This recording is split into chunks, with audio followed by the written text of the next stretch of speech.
Netcasts you love. From people you trust. This is Twit. We want to do something a little different for this next item. Most of you who have watched any of my shows know that I'm a big fan of the Acer S7. This is my ultrabook of choice. It's light, it's powerful, it's beautiful, and it's just incredibly well designed. I've been rocking this thing for 2 years, but recently I called out over to the folks at Acer and asked them if there was something else that I should be using, something I should take a look at, and they sent me this. Now, this is just a first look. I really want to give you an in-depth look of what this is. This is the R13. This is essentially an upgrade of the R7 that we took a look at what it must have been like 14 months ago. It's a new generation of notebooks, a convertible.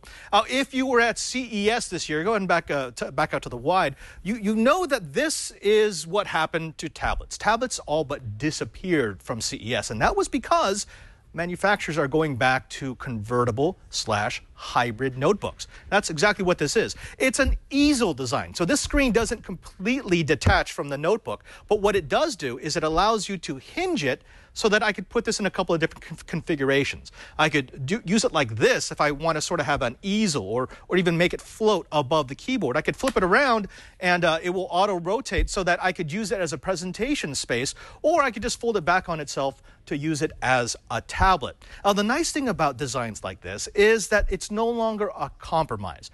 In the past, it felt as if you were losing a little something with your notebook by having a hinge like this. But this is a full-featured Windows 8 notebook. It's got an Intel 5410U, so it's a very snappy processor, 8 gigabytes of memory. It's got a 2K screen that will do 2560 by 1440 resolution, and it's also got a feature that I really like, and that is it keeps the RAID 0 SSD that I found so very useful with the S7. Essentially, it's two SSDs that they've put together on a board running in performance RAID 0, which just gives you a ridiculous amount of performance out of a 512 gigabyte SSD.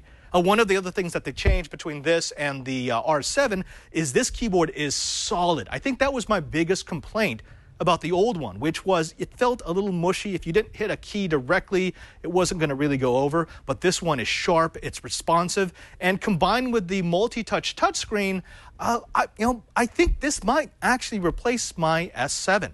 I'm going to spend, I think, the next 3 weeks or so just putting this through its paces. I'm going to let this become my daily driver here at Twit. I'm going to see if it can do everything I needed out of my S7, plus all the features they promised out of an Easel PC, which includes hanging this over to our crack artist, Greg Burnett, who's going to see if maybe the stylus pen that comes with it is the thing for artists. Now, take a look at this. This is the Acer R13. I'm going to give you an honest-to-goodness look, a long-term review of whether or not this is going to become the new laptop for Padre.